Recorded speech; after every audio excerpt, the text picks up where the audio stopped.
Processing encompasses various stages of transforming raw materials into finished products and holds immense strategic value for any nation's economy. Over the years, there has been a significant shift in manufacturing and processing in the U.S., resulting in a decline in domestic capabilities. This video will focus on the significance of processing as a critical issue impacting U.S. economic security and discuss the ongoing shift in manufacturing and processing. 1. Historical context. Once upon a time, in the late 18th and early 19th centuries, the U.S. underwent a remarkable transformation. The nation transitioned from an agrarian society to a powerhouse of industrial might during the awe-inspiring Industrial Revolution. It was a period of immense progress and growth. You see, the U.S. had a winning hand thanks to its abundant natural resources. The likes of coal and iron ore propelled the manufacturing industries forward. Our nations are blessed with incredible natural resources that are essential for our clean energy future, for the world's clean energy future. The manufacturing and processing industry soared to prominence along with revolutionary technical developments. 2. The fall of the manufacturing sector in the United States. But as the saying goes, every rose has its thorns. In the modern era, American manufacturing has significantly declined, raising concerns among experts and policymakers alike. The cause of this decline is that manufacturing was left outside the new American innovation system after World War II. You see, American corporations embraced asset optimization as a strategic move, leading them to outsource manufacturing operations to external entities and often to foreign countries with lower costs. Consequently, the tally of manufacturing plants in the United States housing over 5,000 workers declined from 192 in 1997 to 49 by 2007.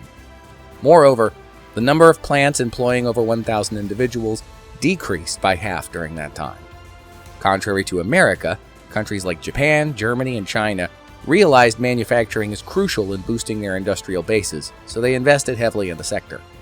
Meanwhile, with its already established manufacturing prowess, America instead focused on building an innovation system. This new system, led by the brilliant Vannevar Bush, pushed for a strong emphasis on basic research as a driver of technological advances and innovation.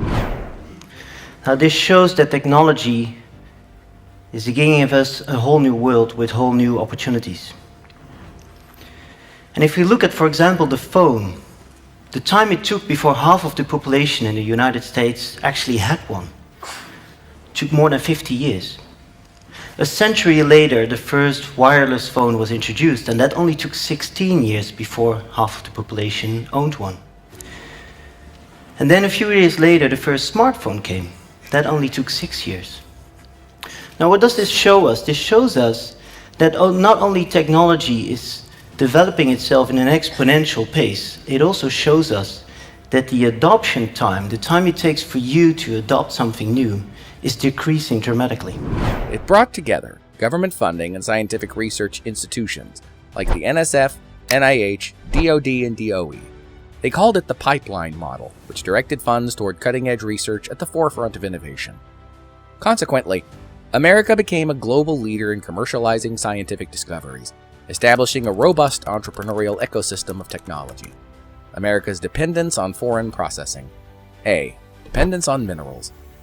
Critical minerals play a vital role in supporting any nation's national security and economic well-being, as they serve as the foundational components for numerous modern technologies. From everyday household appliances to cutting-edge clean energy technologies like batteries, electric vehicles, wind turbines, and solar panels, minerals such as rare earth elements lithium and cobalt are indispensable. As the world progresses toward a cleaner energy economy, the demand for these critical minerals is expected to skyrocket by 400 to 600% over the coming decades. In particular, minerals like lithium and graphite, crucial for electric vehicle batteries, could see a staggering demand increase of up to 4,000%. Unfortunately, the United States has become increasingly dependent on foreign sources for the processed forms of these minerals. China in particular dominates the global market for processing and refining cobalt, lithium, rare earths, and other critical minerals, leaving the U.S. reliant on imports. B. Dependence on the financial sector. Another sector that the U.S. depends on for foreign processing is the financial sector. The employment of offshore tax havens is a notable example. Many U.S. corporations and individuals have utilized these havens to minimize their tax obligations. Based on data reported to the International Revenue Service, IRS, by foreign financial institutions, a recent study reveals that a small group of exceptionally affluent American taxpayers possesses trillions of dollars in overseas accounts. This substantial wealth is primarily held in tax havens and established through partnerships. Additionally, multinational corporations based in the U.S. often establish subsidiaries and maintain bank accounts in foreign countries to manage their global finances effectively. Such foreign bank accounts facilitate various financial services, including asset retention, international transactions, and foreign exchange risk management. Moreover, the United States possesses offshore banking centers such as the U.S. Virgin Islands and Puerto Rico. Due to their advantageous tax and regulatory regimes, these centers attract foreign deposits and investments. C. Dependence in the manufacturing sector. In the manufacturing sector, China is a major exporter of various goods such as consumer electronics, appliances, furniture, clothing, and more. Canada relies heavily on its economic relationship with the United States, with about 75% of its exports directed toward the U.S. market. This partnership is strengthened by Canada's rich reserves of resources like oil, gas, and uranium. And I believe we have an incredible opportunity to work together so Canada and the United States can source and supply here in North America everything we need for reliable and resilient supply chains.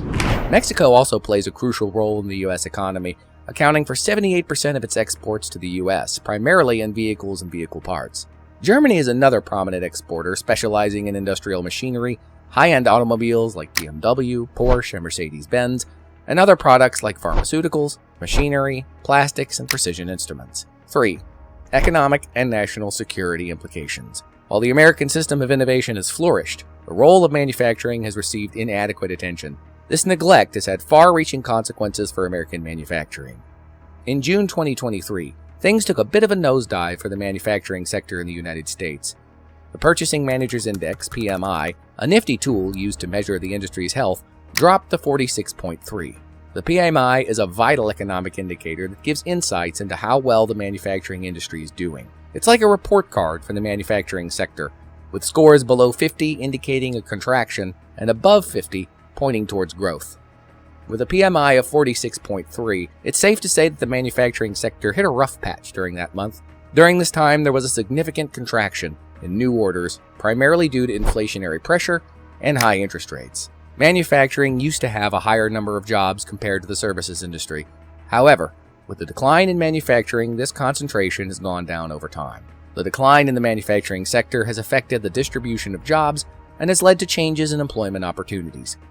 Relying on foreign financial services can expose the U.S. economy to vulnerabilities arising from disruptions in other countries' economic systems. Suppose a significant financial center experiences a crisis or undergoes regulatory changes that affect the flow of capital or financial services.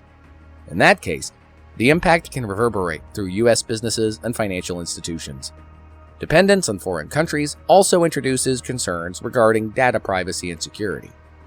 Sharing sensitive financial and personal data across international borders raises data breaches and unauthorized access risks, as different jurisdictions may provide varying data protection and oversight levels. When the U.S. relies too heavily on foreign processing, its economy becomes vulnerable to supply chain disruptions. Just look at what happened during the COVID-19 pandemic. Global manufacturing shutdowns caused massive bottlenecks and shortages, leaving various industries gasping for breath. Remember those U.S.-based technology companies? They were battered when Chinese factories shut down due to COVID-19. The disruptions they faced not only impacted their product deliveries. United front over concerns about their country's reliance on China's manufacturing concerns, fueled by China's ties to Russia amid the war in Ukraine. So according to CNBC, fewer items are being sent to the U.S. from Beijing. Demand for Chinese manufacturing reportedly dropped 40%, and container volume is said to be down 21% since August. But also dealt financial blows and damaged customer trust. When America outsources its processing to foreign countries, it relinquishes control over the production process, intellectual property rights, and cutting-edge technology. This opens Pandora's box of counterfeiting and piracy risks, especially in countries with weaker regulations and little regard for intellectual property. This could jeopardize the safety and reliability of manufactured products, leading to potential recalls and tarnishing the reputation of manufacturers. Looking at the national security, America's national security hangs in the balance when it overly depends on foreign processing, particularly in defense-related industries. When crucial military equipment advances technologies and sensitive components are manufactured abroad, it creates potential vulnerabilities in the U.S.'s defense supply chain. Picture this. America tries to outsource a vital component of a missile system to a foreign country. Now, if that country turns hostile or experiences political upheaval, the supply of these critical components could be cut off, endangering America's national security. This vulnerability impedes America's ability to respond swiftly during emergencies, putting it at a severe disadvantage. 4. Individual impact, job loss, and socioeconomic impact. With U.S. companies abandoning domestic operations, entire communities have reeled from the heart-wrenching blow of mass layoffs. Families struggle to make ends meet as the loss of income tightens the grip of personal finances, increases the risk of poverty, and pushes many to seek government assistance. As job losses take center stage, economic disparities within and between communities leap into the limelight. This lopsided situation deepens the chasm of socioeconomic inequality, hindering access to education, healthcare, and other essential social services. With unemployment weighing heavily on local and state governments, the funds necessary to provide public services like education, infrastructure, and healthcare plummet like a lead balloon. Last but not least, the social and psychological impact of losing a job isn't just about giving up a paycheck. That we're going to see massive job losses that would mean the economy was falling away quickly. Well, Chris, that's been one area that we haven't seen too much of a turnover, although we did see a slight move higher in the unemployment rate in this most recent monthly jobs report. It's about losing one's sense of purpose, experiencing stress, anxiety, and a loss of identity. This emotional roller coaster can take a toll on mental health, straining relationships and leading to substance abuse. 5. Protecting U.S. economic security. As the largest market on the planet, representing 30% of the global economy, American consumers have become the holy grail for businesses, even attracting the attention of Chinese companies seeking economic prosperity. But with the tightening grip of competition from ASEAN countries, China and India, the U.S.A. needs to amp up its game and secure its economic fortresses to stay ahead in this cutthroat race. One of the fundamental steps in revitalizing American manufacturing is making capital readily available to manufacturers. By investing in the sector, America not only breathes new life into it, but also fosters substantial job opportunities for American workers. This access to capital can help small and medium-sized businesses expand their operations and invest in new equipment and technologies. Investment in research is also crucial for American manufacturers to remain competitive in the global market. By encouraging R&D, manufacturers can innovate their products and processes, bringing the gap with foreign firms that benefit from lower costs due to various factors. Government procurement can play a pivotal role in supporting American manufacturers. An excellent example the U.S. has taken is the Buy American Act, which mandates that all infrastructure projects in the United States utilize domestically produced iron, steel, manufacturing goods, and construction materials. Furthermore, research collaborations between universities and manufacturers can drive technological advancements and foster a culture of innovation. The availability and reliability of parts and materials are vital for the smooth functioning of manufacturers. A robust and resilient supply chain is essential for sustained growth success and enables a company to recognize and mitigate risks. Investments should also be made to support and enhance existing suppliers, adopting new technologies to optimize supply chain management. For example, organizations can implement advanced inventory management systems or utilize blockchain technology to enhance transparency and traceability. It is imperative to understand and address the threat posed by the decline in domestic processing. The current situation not only has economic implications, but also national security implications. Through proactive steps and strategic investments, America can create a robust domestic processing industry that contributes to its economic growth. While the U.S. economy may be hitting a bit of a speed bump, there's still some good news to hold on to. The gross domestic product, GDP, growth rate exceeds its long-term potential, meaning America is still making progress. And even though job growth has taken a slight dip, the U.S. is continuing to add new positions at a much faster rate than the overall growth of the labor force, so while America may need to weather some temporary challenges, there's still reason to remain optimistic about its economic security. If you've gained some valuable insights today, share this video, give it a like, and don't hesitate to hit that subscribe button to stay informed and never miss out on future updates. Ignite your unique brilliance by watching the next video.